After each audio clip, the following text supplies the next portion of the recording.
제가 봉독하겠습니다. 그리스도께서 하나님 곧 우리 아버지의 뜻을 따라 이 악한 세대에서 우리를 건지시려고 우리 죄를 대속하기 위하여 자기 몸을 주셨으니 영광이 그에게 세세토록 있을지어다. 아멘. 아멘. 사랑의 하나님 아버지, 감사합니다. 이 시간도 대속을 통하여 영광을 온전하게 이루신 예수 그리스도 주님을 따르는 믿음의 백성들이 이 시간도 모여 예배합니다. 예배를 받으시고 영광을 거두어 주옵소서. 참된 영광을 알게 하시고 그 영광을 위해 달려갈 수 있는 귀한 믿음의 삶이 우리에게 있도록 오늘도 주님 찾아오셔서 만나주시고 말씀의 교훈 마음에 새기게 하시고 말씀 따라 순종할 수 있는 믿음 주옵소서.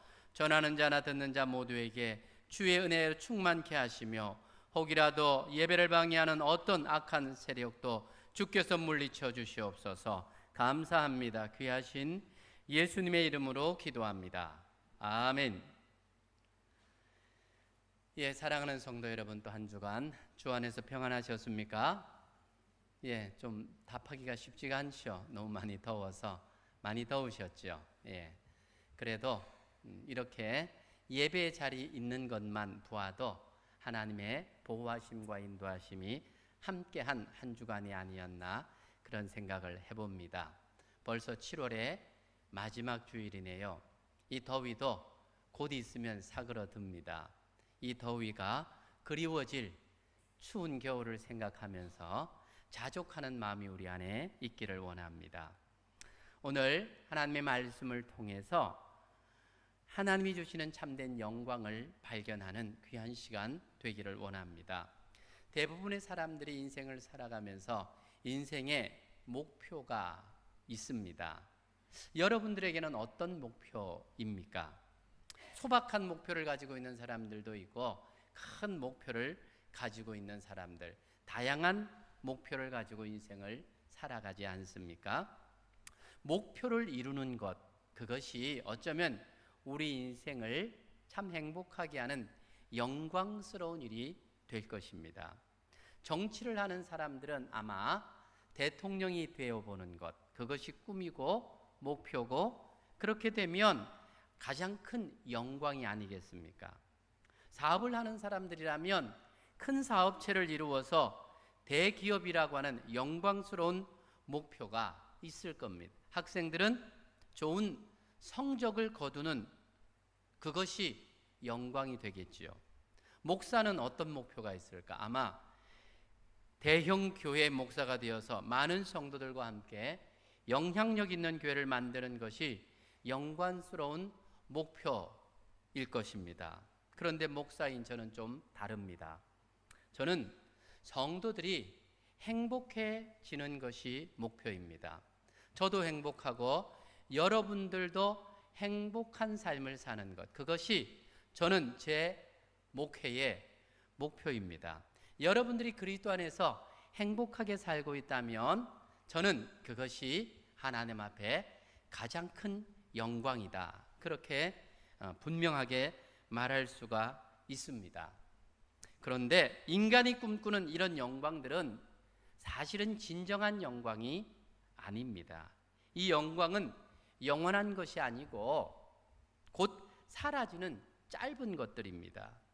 우리나라에서도 보면 대통령이 되면 5년이라고 하는 보장된 시간 속에서 최고의 통수권자가 됩니다. 그를 따르는 사람들까지 함께 영광을 나누는 자리이기도 합니다. 하지만 우리나라 대통령 중에서 5년 이후가 좋았던 대통령이 몇 되지를 않습니다.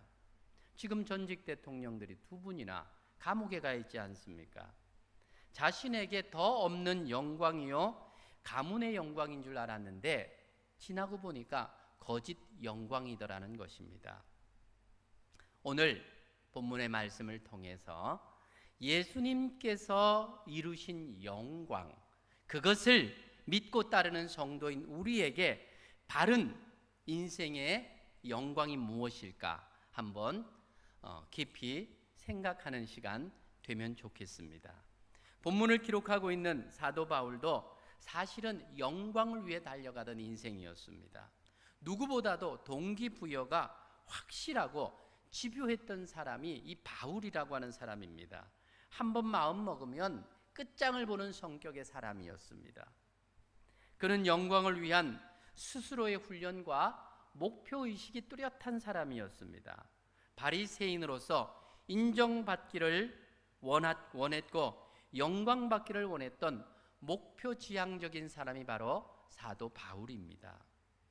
그런 그가 오늘 예수님의 영광에 대해서 이렇게 표현하고 있습니다. 본문 4절과 5절의 말씀인데 우리 같이 한 번만 더 읽겠습니다. 시작. 그리스도께서 하나님 곧 우리 아버지의 뜻을 따라 이 악한 세대에서 우리를 건지시려고 우리 죄를 대속하기 위하여 자기 몸을 주셨으니 영광이 그에게 세세토록 있을지어다. 아멘. 이렇게 기록합니다. 그러니까 지금 이 목표지향적이었던 사도 바울, 영광을 위해 달려가던 그가 예수님의 영광이 세세토록 있기를 원하는데 그 예수님의 영광을 어디에서 발견하는가 하니 예수님께서 우리를 위하여 대속하기 위하여 자기 몸을 주신 거기에서 예수님의 영광을 발견하더라는 겁니다. 바울이 전하는 예수님의 영광이 그것입니다. 그가 전하고 있는 이 예수님의 영광은 이전에 그가 가지고 있었던 세상이 꿈꾸던 그런 영광하고는 너무도 다릅니다. 자기를 희생하고 자기를 죽음으로 몰고 가는 희생의 삶, 그것을 영광이라고 말하고 있다는 것입니다. 지금 바울이 전하는 영광은 세상이 추구하는 영광과는 아마 정반대의 영광이라고 할 수 있을 것입니다. 희생적인 죽음이라고 할지라도 명분이 분명해야 죽음 이후에라도 영광이 되지 않겠습니까? 나라를 위해서 희생하면 국가 유공자가 되어서 나라에서도 죽음 이후에 유족들에게 여러 가지 혜택을 줍니다. 영광스러운 죽음이기 때문에 그렇습니다. 그런데 예수님의 죽음은 그런 죽음이 아니었습니다. 죄인들을 위한 죽음이었습니다. 예수님의 대속의 죽음, 반가워하지도 않고 고마워하지도 않는 자신을 배척하는 사람들을 위해서 죽으신 것입니다. 그곳의 영광은 영광의 영자도 찾아볼 수 없는 그런 현장이 주님이 죽으시는 그 현장이었습니다. 누가복음 23장 35절에서 38절 내용을 보면 예수님이 죽음의 그 장소입니다. 백성은 서서 구경하는데 관리들은 비웃어 이르되 저가 남을 구원하였으나 만일 하나님이 택하신 자 그리스도이면 자신도 구원할지어다 하고 군인들도 희롱하면서 나와 신포도주를 주며 이르되 네가 만일 유대인의 왕이면 네가 너를 구원하라 하더라. 그의 위에 이는 유대인의 왕이라 쓴 패가 있더라. 그러니까 예수님의 그 죽음의 현장은 영광이라기보다는 수치에 가까웠습니다. 조롱을 당하고 모욕을 당하고 멸시를 당하시면서 죽으신 것입니다. 한 명도 예수님의 죽음에 대해서 거룩을 이야기하는 사람이 없었습니다. 사시면서도 나사렛 예수로 무시를 당하면서 사셨습니다. 죽음의 현장도 수치스러움 그 자체였습니다. 이러한 사실을 바울이 모를 리가 없는데 그럼에도 예수님의 죽음에 대해서 영광이라고 바울이 선언하고 있다는 사실입니다. 바울이 선언하고 있는 이 영광의 진정한 의미가 무엇이겠습니까? 영광이 단순히 눈에 보이는 것만으로 갸름할 수 있는 것은 아니지요. 예수님은 당신의 죽음이 얼마나 큰 영광의 열매로 나타날지에 대해서 이미 이렇게 말씀을 하셨습니다. 요한복음 12장 23절로 24절입니다. 예수께서 대답하여 이르시되 인자가 영광을 얻을 때가 왔도다.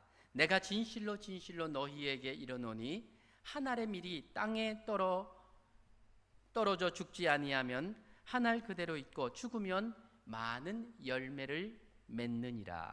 예수님께서 자신의 죽음에 대한 미리 말씀하신 내용이기도 합니다.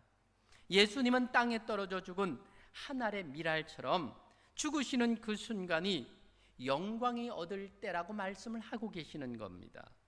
예수님은 한 알의 밀알처럼 자신이 희생으로 얼마나 많은 열매를 맺게 될지를 아셨기 때문에 기꺼이 이 수치스러운 죽음을 마다하지 않으셨던 것입니다.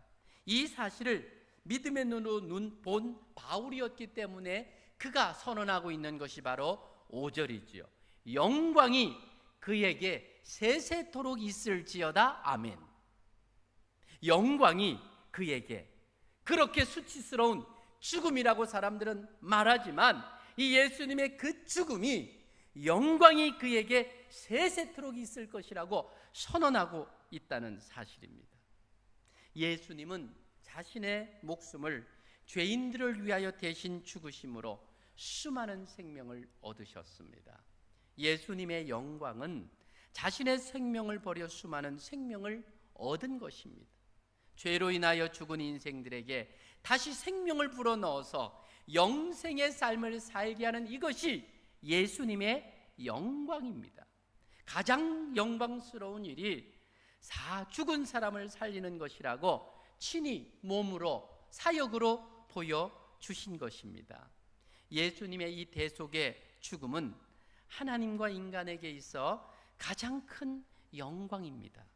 이 예수님의 영광을 바라보고 따르는 성도들을 향하여서 하나님은 귀하게 보십니다. 요한복음 12장 25절로 26절. 자기의 생명을 사랑하는 자는 잃어버릴 것이요 이 세상에서 자기의 생명을 미워하는 자는 영생토록 보존하리라. 사람이 나를 섬기려면 나를 따르리라. 나 있는 곳에 나를 섬기는 자도 거기 있으리니 사람이 나를 섬기면 내 아버지께서 그를 귀히 여기시리라. 오늘 성경은 성도인 우리에게 바른 인생의 목표, 영광스러운 삶을 제안하고 있는 것입니다. 정말 영광스러운 삶을 사는 것이 어떤 삶을 살아야 하는지에 대한 깊이 생각하게 하는 말씀이라는 것입니다. 하나님이 기뻐 받으실 만한 영광스러운 삶이 어떤 삶이어야 하는지에 대해서 우리에게 문제를 던져주고 있는 것입니다. 예수님은 하나님이 영광이 상실된 이 땅에 하나님의 영광으로 오신 것입니다. 죄로 말미암아 깨어진 이 하나님의 영광을 회복시키기 위해서 오신 것입니다. 그 영광의 회복은 오직 예수님만이 하실 수 있는 일이었습니다. 죄 없으신 하나님의 아들이 대신 죽어주심으로 그 희생 위에 하나님의 영광이 회복되는 것입니다. 예수님은 자신의 생명을 죄인들을 위하여 버리시고 수많은 생명을 살리심으로 영광이 세세토록 그 위에 임하게 된 것입니다. 예수님은 당신의 희생을 친히 보여주시면서 성도들에게 하나님의 영광이 세상의 영광과는 다르다는 것을 증언하고 계십니다. 마태복음 20장 25절로 28절. 예수께서 제자들을 불러다가 이르시되 이방인의 집권자들이 그들을 임의로 주관하고 그 고관들이 그들에게 권세를 부리는 줄을 너희가 알거니와 너희 중에는 그렇지 않아야 하리니 너희 중에 누구든지 크고자 하는 자는 너희를 섬기는 자가 되고 너희 중에 누구든지 으뜸이 되고자 하는 자는 너희의 종이 되어야 하리라. 인자가 온 것은 섬김을 받으려 함이 아니요 도리어 섬기려 하고 자기 목숨을 많은 사람의 대속물로 주려 함이니라. 예수님은 인자로 이 땅에 오신 것이 섬김을 받으시려고 하는 것이 아니라 도리어 섬기려 하고 대속의 죽음을 죽기 위해 오셨다고 말씀하고 계시는 겁니다. 세상은 영광을 대접받는 것으로 생각합니다. 다른 사람 위에 군림하는 것으로 생각합니다. 다른 사람들의 환호를 받는 것을 영광스럽게 생각합니다. 그래서 승리함으로 환호를 받고 1등함으로 영광을 받습니다. 예수님이 우리에게 보여주시는 영광은 그런 종류의 것이 아닙니다. 희생함으로 십자가의 죽으심으로 이루신 영광입니다. 부활의 예수님을 만나고 이 예수님의 영광을 깨달았던 바울은 자신도 그 영광된 삶을 살아갔던 것이지요. 바울의 고백을 한번 들어보십시오. 그는 자신이 전도하여 그리스도인이 된 많은 성도들, 데살로니가 교회 교인들을 향해서는 이렇게 말합니다. 데살로니가전서 2장 19절. 우리의 소망이나 기쁨이나 자랑의 면류관이 무엇이냐? 그의 강림하실 때 우리 주 예수 앞에 너희가 아니냐? 너희가 바로 나의 영광의 면류관들이다. 바울이 그런 고백을 하고 있습니다. 자기의 희생을 통해서 구원받은 성도들이 나의 영광이다. 나는 이러한 삶이 가장 영광스러운 삶이었다. 그런 고백을 하고 있는 것입니다. 그들은 하나님 앞에 영광스러운 면류관으로 생각하고 있습니다. 자신의 희생과 복음에 대한 헌신이 이루어 놓은 그 결실들, 마치 한 알의 밀이 땅에 떨어져 죽음으로 수만 열매를 맺는 것처럼 그의 희생이 맺은 그 영혼들을 보면서 이것이 나의 영광이다. 바울은 예수님의 그 영광을 발견하고 난 다음에 진정한 영광이 무엇인가 하는 것을 알고 깨달은 다음에 그의 삶이 그랬고 그가 고백하는 고백이 바로 그러한 영광을 보여주고 있는 것입니다. 바울이 처음부터 그랬던 거 아니지요. 오직 율법과 계명이 영광인 줄 알았던 사람입니다. 그래서 초대교회 성도들이 복음의 영광을 전하는 것을 이해하지 못했고 계명을 반대하는 것으로 생각을 해서 그리스도인들을 박해하는 일에 앞장섰던 사람이 바울 아니었습니까? 그런 그가 부활하신 주님을 만나고 복음의 영광을 알게 되었습니다. 3일 만에 완전히 율법과 계명의 안경을 벗어버리고 복음의 영광을 위하여 사는 자로 변화되지 않았습니까? 바울은 자신을 찾아오신 하나님의 영광이신 예수 그리스도를 만나고 하나님의 영광을 발견하게 된 것입니다. 바울은 지난날 바리새인으로 살면서 하나님의 영광을 위해 산다고 살았던 삶이 얼마나 잘못되었던가 하는 것을 알게 되고 복음의 영광을 증언하는데 자신의 인생을 헌신했습니다. 사도행전 20장 24절에 나의 달려갈 길과 주 예수께 받은 사명 곧 하나님의 은혜의 복음을 증거하는 일을 마치려 하면은 나의 생명을 조금도 귀한 것으로 여기지 아니하노라. 심지어는 자신의 생명까지도 아깝게 여기지 않을 만큼 복음의 영광의 복음을 위해서 달려가는 삶이었던 것입니다. 그가 마지막으로 기록한 디모데후서에는 마지막 영광의 면류관을 바라보며 달려온 자신의 삶에 대해서 이렇게 증언하고 있습니다.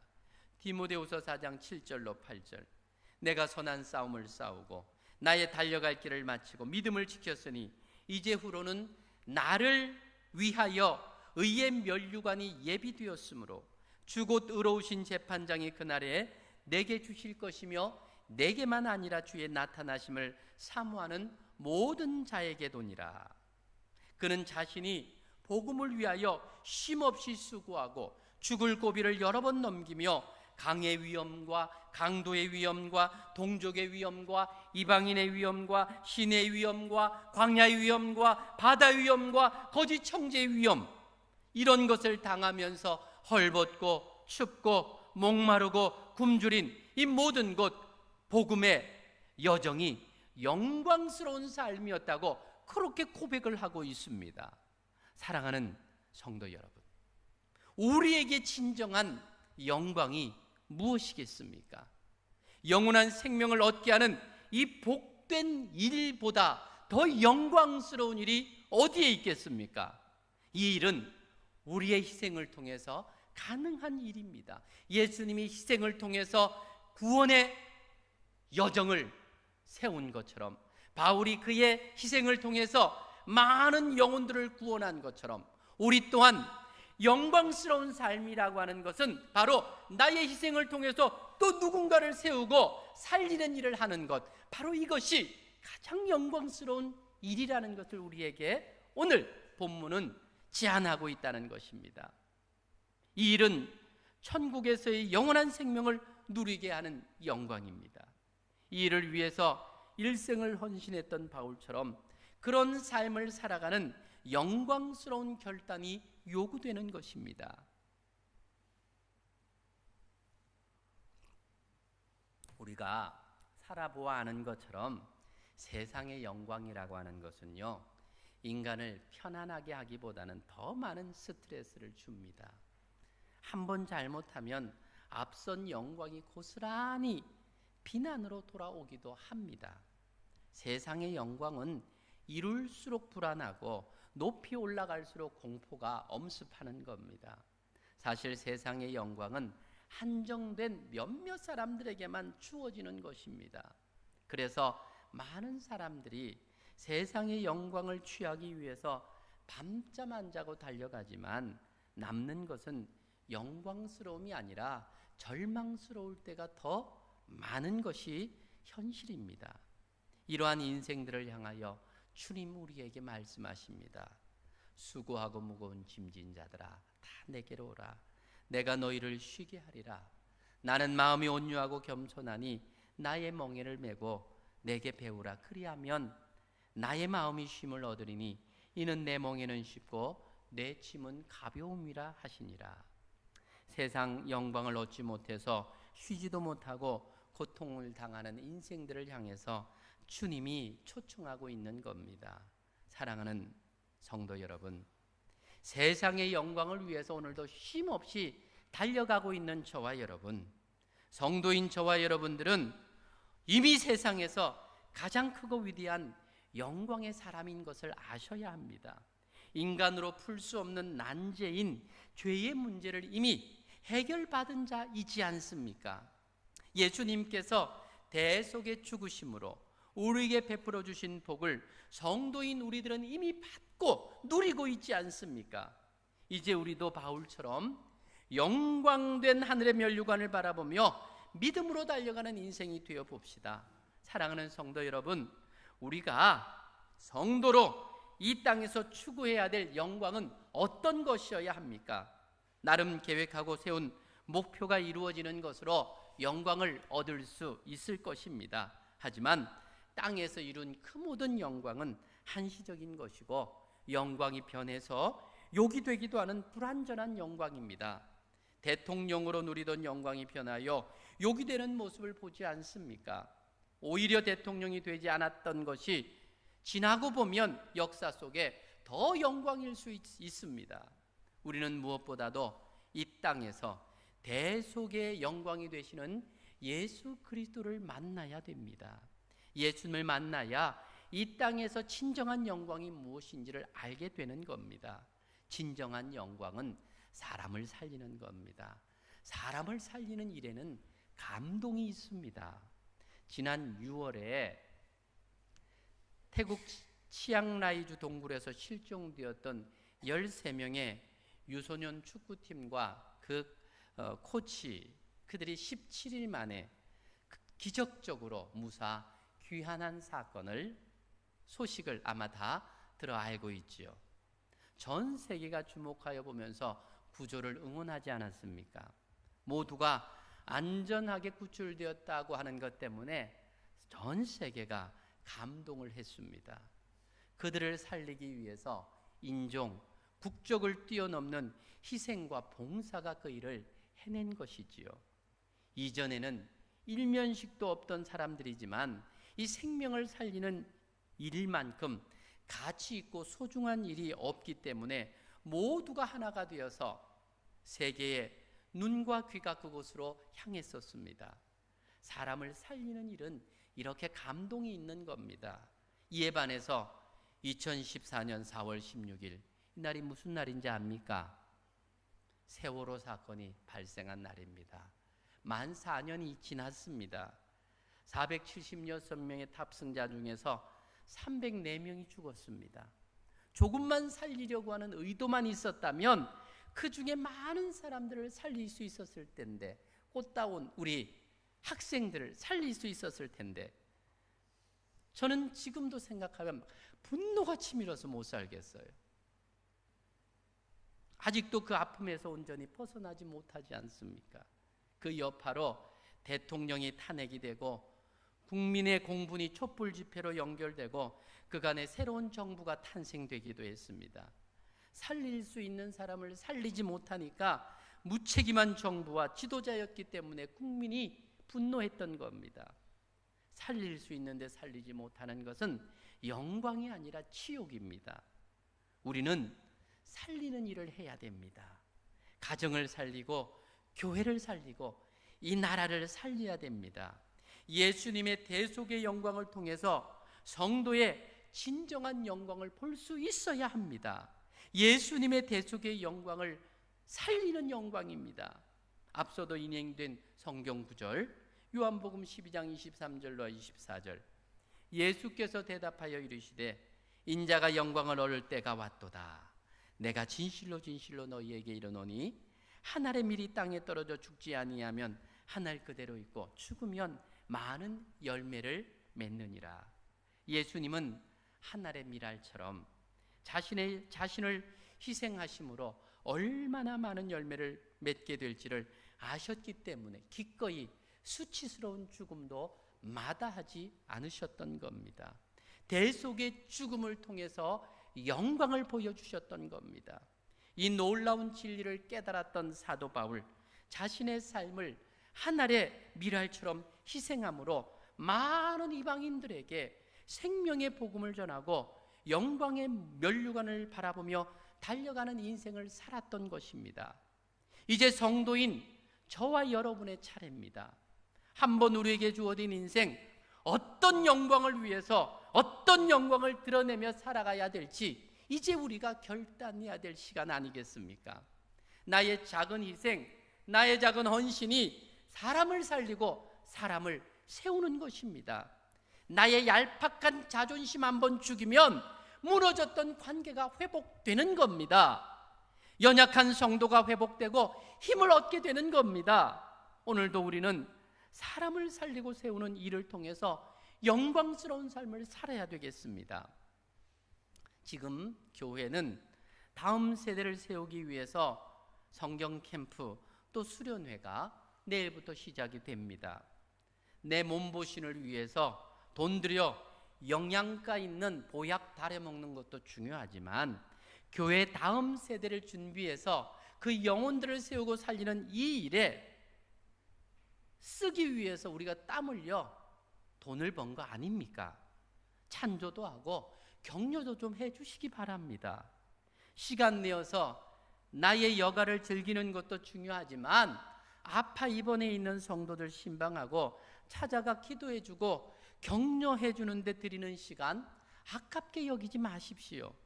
상처 입고 힘들어 교회 나오지 못하는 성도들 위해서 기도하며 돌아보는 것, 이것 우리의 마음을 드릴 수 있는 믿음의 성도들이 되어야 됩니다.